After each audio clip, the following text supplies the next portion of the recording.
Hi,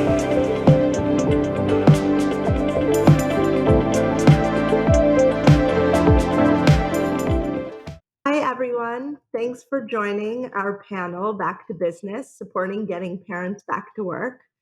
Millions of parents have lost their jobs in the pandemic simply to care for babies. They're forced to choose between keeping a job or caring for their family. Really an impossible and unfair decision. And it's more important than ever for companies to create policies, benefits, and spaces for parents to re-enter and thrive in the workforce easily and happily. I have a lot of heart for this topic as a mom of 3 kids and as a co-founder and president of ByHeart, a fully integrated nutrition company that really strives to put parents at the heart of everything we do, and just as an engaged citizen. You know, the goal of this conversation is to empower parents with information and to feed the active conversation on how employers and society can better support parents at work. Joining me today are inspiring leaders in this conversation. Thank you so much for joining us. We have Vicki Shabo, the Senior Fellow of Paid Leave Policy and Strategy at New America. Welcome, Vicki. Thank you. Glad to be here. We also have Preeti Singh, who is the Head of HR and Employee Benefits at Spotify. Hi, nice to be here. And last but not least, we have Moira Forbes of Forbes Women. Hello, great to be here.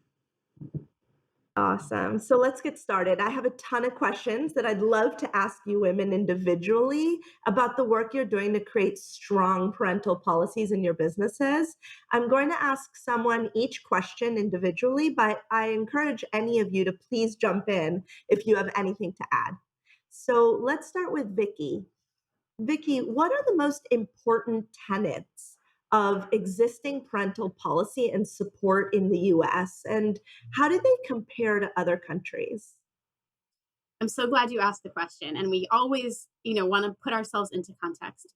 So today in the US, I can't exactly remember how you just structured the question, but essentially the current context is that people are really left on their own when it comes to access to parental leave, to care for a new child, to care for a sick child, to care for a family member when you're also a parent yourself. So in the U.S. today, we have a few different ways that people might have access to leave. One certainly is through employers' paid leave policies, but I think it's quite remarkable that just about 25% of moms and only about 13% of dads work in workplaces where all working people have access to maternity or paternity leave, respectively. Wow. Then we've got states. A handful of states have paid family and medical leave programs in place that guarantee paid leave to new parents, to family members who need to care for loved ones and take a leave from work, or for people who need the leave for their own serious health issue, including recovery from pregnancy. There's 7 of those programs that are currently operating, another 3 that should come online in the next 3 years. And then at the federal level, we have a law that's nearly 30 years old that's called the Family and Medical Leave Act. People may know about that, the FMLA. And it guarantees unpaid job protected time with a continuation of health benefits for 12 weeks when you have a new child or a personal or family caregiving issue related to a medical or health condition. As I said, FMLA, it's 30 years old. It also doesn't cover everyone. It only covers about 60% of workers, and it disproportionately excludes single parents, younger people, Black workers and Latinx workers, and lower wage workers. So we've got essentially a patchwork where not a single person in the US is guaranteed federal level paid family or medical leave, including to care for a child. And that's really the context that people are struggling with every day, whether you're expecting for the first time or on, a second kid. These are really, this context provides really terrible choices facing millions of working people who do not have access to any paid family leave or any paid medical leave. And how that stacks up to the rest of the world, to just sort of put this in broader global context, we are alone as the only high wealth country that does not guarantee paid leave to new moms. We're one of a handful that doesn't guarantee paid leave to new dads. We're one of 2 that doesn't provide paid sick leave. So we're an outlier. People very much every day here play the boss lottery. I want to give Spotify props. They have had a great parental leave policy for a long time. They've also been champions of federal level paid family and medical leave. But it's the rare few that get to work for a Spotify. Most people are just struggling figuring out how they're going to continue to pay their bills, worried about whether they're going to keep their job when a new child joins their family. Thanks for sharing, Vicki. Wow. Preeti, we'll turn it to you. You mentioned that Spotify's parental leave policy is based off another country's standards. Can you tell us a little about that and about your policy? Absolutely. Spotify is a Swedish foreign company, and we're heavily influenced by the Swedish system and policies and the government programs that employees in Sweden enjoy, regardless of which employer they work for.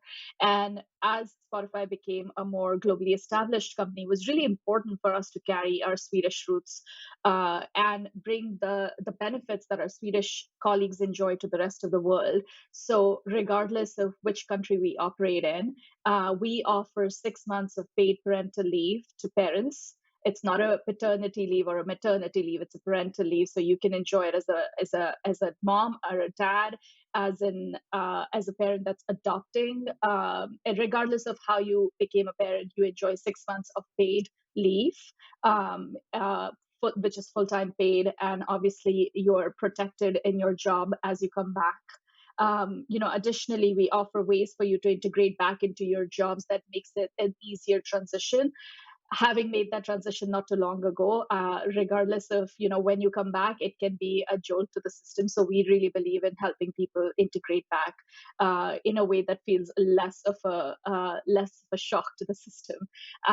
But yeah, we were very heavily influenced by the Sweden policy, which obviously is extensive. It goes much beyond 6 months, and it allows for both parents to actually split the leave between themselves in order to care for the child up to 18 months of their age. The way our leave also is establishes that we want to give flexibility to people, because not everybody chooses to have the 6 months off in the first 6 months of their lives. They may have very different situations, and so we allow parents to break up that leave up until the child's third birthday, which has been really important for people to create a, a system or environment that works for them and their individual family needs and setup. That's really awesome. Spotify has really been paving the way for amazing benefits and employee support policies when it comes to parental leave. Um, that's really inspiring what you've shared. Going back to you, Vicki, you obviously work quite closely with the government, pushing for stronger policies for our country. What are three things that, if the US government could support parents in these ways, would dramatically affect the state of parenthood? That's a fantastic question. So, if the US were to put in place a national paid family and medical leave program so that people, regardless of where they work, what their job is, what state they live in, could have access to a baseline level of paid leave, you would see moms better able to breastfeed, have lower rates of postpartum depression, babies that are taken to well baby visits and get their childhood immunizations on schedule more regularly. You would see dads taking leave and then being more engaged in their children's lives down the road, 9 months later, longer than that. Um, and you would see more equal distribution of work and parenting within households, which I think will make a tremendous difference for people. One other thing, just to sort of point out, particularly because as Preeti was talking about, Spotify is a Swedish company. There's actually some really interesting data from Sweden. And just to be clear, like we're never in the US, unfortunately, like conceptualizing the kind of leave that's available in Sweden. Where we're talking here, we're going to be lucky if we see 12 weeks of paid leave come out of current negotiations. And it's likely to be, unfortunately, less than that at this point. But hopefully we'll get there over a 10-year period of time. But in Sweden, for every additional month of paid leave that a father takes to care for his new child, a woman's income goes up by 7%. So we also see Wow. greater likelihood of women returning to work when they have access to paid leave, and particularly when a father also has access to paid leave in a two-parent opposite sex family. And we see women's earnings increase over time, which means more financial security and well-being for that household. And I Wow, realized I actually misstated a stat right when we were talking at the beginning. I think I said 25% of people are in workplaces where all women have maternity leave. It's actually 18%. So apologies for that, 18 to 19%. So lower than I said. And this is a dire situation. 19% of moms, 13% of dads are in work sites where all people are offered maternity or paid maternity leave. got it. Wow. You guys should be really proud of the work you're doing and the example you're setting for companies everywhere. Here at ByHeart, we also are really focused on being a family first company and believe it's more important than ever that we take care of all parents at work. We're a fully integrated baby nutrition company with full ownership of R&D and manufacturing to really deliver highest quality nutrition for families. And when we acquired our manufacturing facility, the first thing we did when we integrated our manufacturing team was that we equalized benefits across corporate and manufacturing. So now everyone from the C-suite to the third line packager at the facility, every mother and father has 4 months parental leave. They have support when they ramp back to work. And everyone has the opportunity for equity ownership in our company so that when we succeed, we all succeed together. And that's how we really approach everything with our people at the heart, and with the goal of supporting parents to thrive in work and in parenthood. We're really passionately kind of committed to setting a new standard in how we take care of manufacturing employees who are often so overlooked and less supported when it comes to benefits.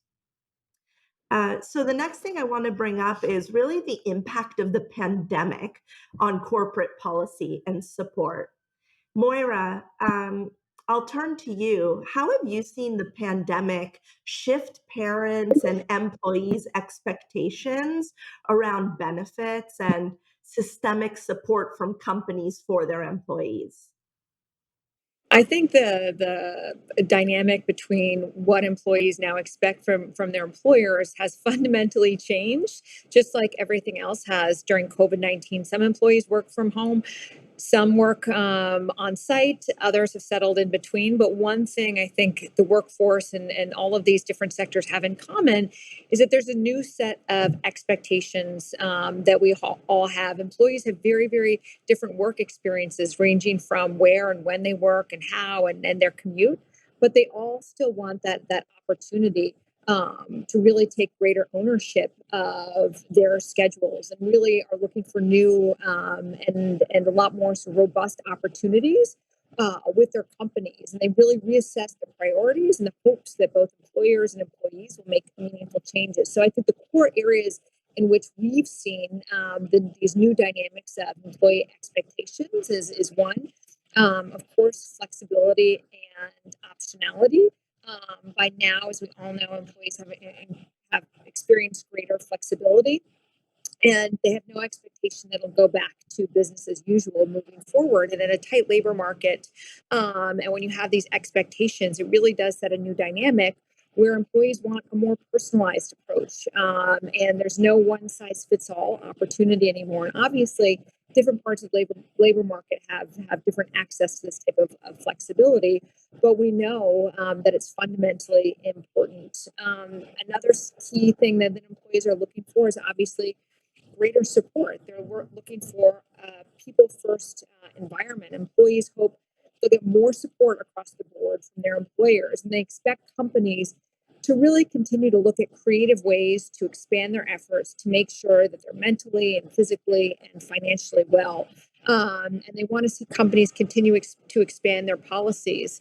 Another thing that we're also seeing in terms of expectations, finally, is a lot more transparency between the employer and the employee with changes in work conditions, company goals, and how companies fit into that. Employees are really starting to expect a transparency. They want to know what changes are being made, what's being considered, why those are necessary, and what the anticipated outcome is. And they know that they really want to have an idea around how these changes will impact them. So, work-life flexibility, optionality within in terms of where and how they work, mental health and well-being. Those are really the front of mind issues for employees as they look to employers for greater certainty in the future, but also as they look to where and how they want to invest their time and talent. This is going to become an increasingly important conversation. No longer will benefit conversations be sidelined to an afterthought when people are looking at what companies they want to align with. Thanks for sharing. That's really interesting. Moira, I'd love to hear a little bit more about what you think are the biggest challenges at the moment for working parents specifically. I think there's no shortage of challenges, but I think we have this moment of reckoning. The past 18 months have not only been extraordinarily eye-opening. The fact that there's a challenge in terms of navigating and managing care challenges in our life. That's not something that's new. It's really something that we're just starting to pay attention to. And so it's an opportunity. It's an opportunity to imagine the workplace in a way that better reflects our actual lives. But I would say, given that there's no shortage of challenges and no one size fits all policy that can address the challenges of care, I think collectively, the most exciting things are the opportunities to really put this conversation at the forefront of all aspects of the labor economy, no matter what type of job, what income level, and the like. And so, what needs to happen to make sure that the challenges of working parents get addressed holistically first? And we're starting to see this. We need to really see the attitudes and workplace policies shift together. Women and men and our children especially would benefit from a cultural evolution that I think sets more realistic standards. And how do we do that? Obviously, I think we need to really prioritize the care culture in terms of our own policies and employers. We need to really start to view caregiving through the lens of talent management. We also, just talked about that it's the right thing to do. But it's also something that has a real economic bottom line benefit. We know that the responsibilities of caregiving have a direct impact on how employees show up, not just mothers, but how parents show up in the workplace. And if employees don't get the support that they need for their caregiving responsibilities, employers ultimately pay hidden costs, including higher turnover, rehiring, lower productivities, employees struggling to stay in the workforce. So I think we need to really prioritize the fact that creating the most robust care culture is fundamental to the economic vitality and competitive nature of our businesses, but also this country as a whole. Thanks for sharing. Preeti, I'd love to come back to you and hear a little more from you on, you spoke a little bit about Spotify's approach to benefits. I'd love to hear more about employee support cornerstone policies related to parental leave or return to work, or any other initiative that really support parents, and also how they've been impacted by the pandemic. Sure, absolutely. It's to the point that Moira raised here. Working the last year and a half has been one of the most challenging years of a parent's life in trying to keep the job, trying to keep their child safe, trying to keep their families safe. And the approach we took was very much, it wasn't as a tech company, as a global company. It was rather undisruptive for us to move to a remote setup. However, we were very mindful of making sure that people understood that they weren't just working from home. This was a pandemic raging outside. You're not just working from home because you couldn't go to the office. You're trying to work through a pandemic. And so we led with a very empathetic, people first approach, like we do with most things, but specifically during the pandemic, we emphasized over and over through actions, through words, through programs, through our employees, through our managers to say, whatever you need to do to keep your family structure functioning is what works for Spotify. It isn't about a specific hours of the day. It isn't about delivering certain things on time. You need to do what you need to do to keep your family safe and healthy and yourself mentally safe, stable, happy, so that you can bring your best self to work. Because when we take it all back, when we talk within our own HR team about how do we get our workforce through this through this crisis, really, we went back to our mission that it stood the test of time for many years. And it's all about creating the best environment for people to be their very best, at their very best potential. How can you be at your best potential if you're worried about your children's education, your nanny not showing up, daycares are closed, schools aren't operating? And so we knew at that time that there isn't one size fits all. While we're thinking of parents, we also had people who weren't parents who had different needs. So we gave the ultimate flexibility back in the hands of our employees to say, you need to do what you need to do to make sure you're getting through this in a way that you're sustaining yourself, and it's not about burning out at both ends. And so we saw that in our engagement scores. The empathy showed. There were no, we decided early on in the pandemic that we're going to focus on the people that we have, as opposed to constant. We were in hyper growth mode before the pandemic. We paused for a minute for the first 2 months of the pandemic to say, first, we're going to take care of the people that we already have here. And then when we felt like we have a good approach and we had a good understanding of what our people needed, which was changing daily last May, we then, obviously started bringing new hires in. But through it all, we've always kept a focus on no questions asked around whatever you need to do to support your family. No questions. I mean, that is that does not have to affect what you're bringing to work. And we know that when you take that approach, we've seen the loyalty and the accountability show up tenfold. And that's where a lot of our programs and policies come from. That empathy and compassion and partnership from the company is truly inspiring. Thanks for sharing. Yeah. So for our last few minutes, I'd love for everyone to share a bit about your personal experience of maternity leave and return, and what factors kind of most impacted your confidence, both as a leader and as a parent.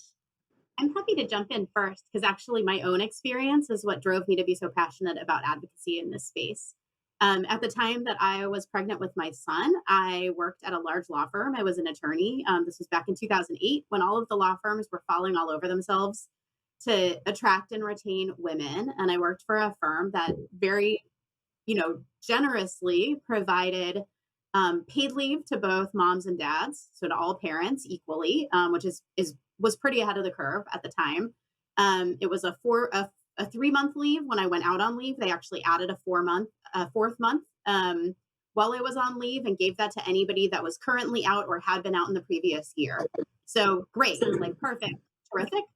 The only thing is that I realized that within my own workplace, within that firm, support staff, so my admin assistant would have had a very different policy, would probably just have had 12 weeks of partial pay under a short-term disability insurance policy. And there were contractors in that building, people who ran the child care center and the cafeteria and the mailroom, who I'm guessing probably weren't law firm employees. And even if they were, probably didn't have the same benefits.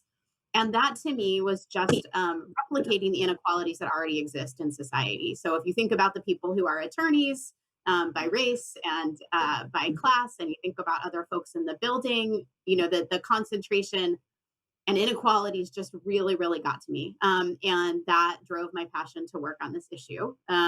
Took me to the National Partnership for Women and Families, where I was for close to 10 years, and now to New America, where I've been fighting for a national paid leave program and helping to win state and local policies and work with private employers to show the value of these policies and to encourage equal parental leave.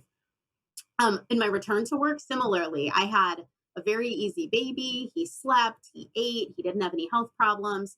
Going back to work, even after that 4 months of fully paid leave, was really challenging. The expectations, both the expectations about what I could do, but also the implicit bias about what new moms don't want to do, was something that I really noticed.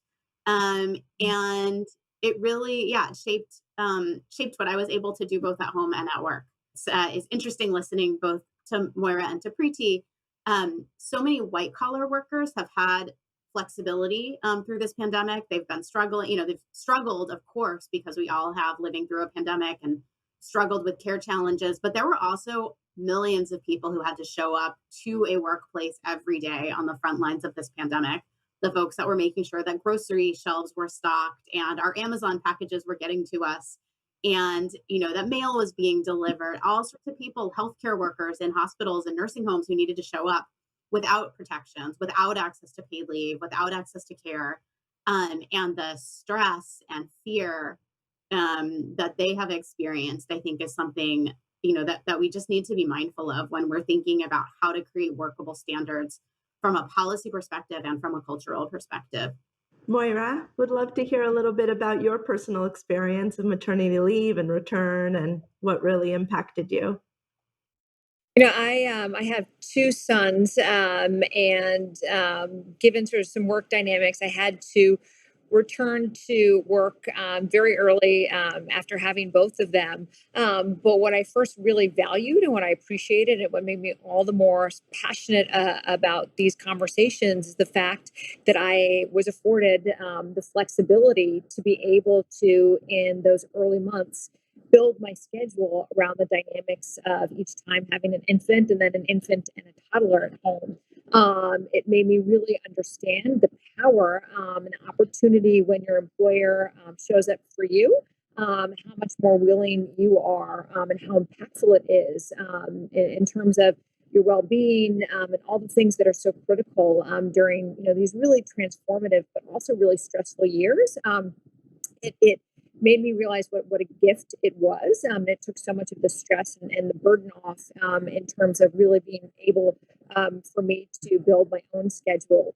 The other thing I had to learn with my first son was to be more confident and being unapologetic about having a small child at home. I'll never forget. The first couple of months when I was back at work, how awkward and difficult it was for me to be leaving the office at around 5 o'clock. Never in my career had I left the office around 5 o'clock. And even there were times where I took different ways to leave the office or to get out of the building because I felt that it wasn't something that I wanted to showcase, that I was walking out with my laptop in my bag before I felt I should be, and very soon though I realized what an outdated mindset that was. Thank you. Preeti, would love to hear from you. I had planned to take 6 months at a stretch of when I went out on leave, and this was January 2020, right before the pandemic. And halfway through my parental leave, obviously we know that the world turned upside down. I actually chose to come back a month earlier and save a month for later for whenever I needed it, because I felt that I'm home. I don't have to commute, and I don't have to figure out the commute logistics around that. And we found the perfect caregiver for a child. So having the flexibility to change my decision midway through my leave was really, really helpful. And coming back when I felt ready. Nothing prepared me for the transition back to work, though, and how torn you feel on multiple levels as a colleague, as an employee, as a mom. And I remember having a conversation with Spotify's head of HR at the time and my boss, and saying, I feel like I'm not doing well on any of those things. I feel like the bar for what it means to have a successful day and a productive day has changed entirely in my books now. And she was the most wonderful, compassionate listener there ever was, and told me it's always just going to look different from here on. It's so inspiring to hear how each of your personal experiences has impacted your work, and have made you even more committed to benefits, to parental leave, to how we just support all parents. I also have a newborn. I just had my third baby 4 months ago. And what made all the difference while I was out on leave and while I was returning to work were really my partners, the leadership team, the people sitting next to me, how they supported me, how they were flexible. And so I think it's just so important that we have these conversations in the workplace, and that we don't just lead from the top, but that everybody engages in these conversations so that everyone can support each other, colleagues, employees, that at every level of the business, we're having these kind of conversations and we're supporting all parents. What we've learned from the pandemic is that it's really your direct boss often that has the biggest impact on your happiness and your productivity and your loyalty to the company. Not even necessarily, the CEO or the founders, but really your direct boss or your colleagues. And I had a similar experience, and I know others at the company have similar experiences where it's their direct partners in their day-to-day work that make all the difference. And so I'm grateful to you guys for having these conversations, for leading by example. And I've learned a lot today, and I think that having more of these conversations in our homes and our offices will just continue to transform the parent experience in really important ways, and hopefully across all types of work, to your point, Vicki, for corporate, for manufacturing, for all types of jobs, so that no one is left out of the flexibility and the support that all parents deserve and need. Thank you so much for joining us today. Thank you. Thank you for Thank you so having me.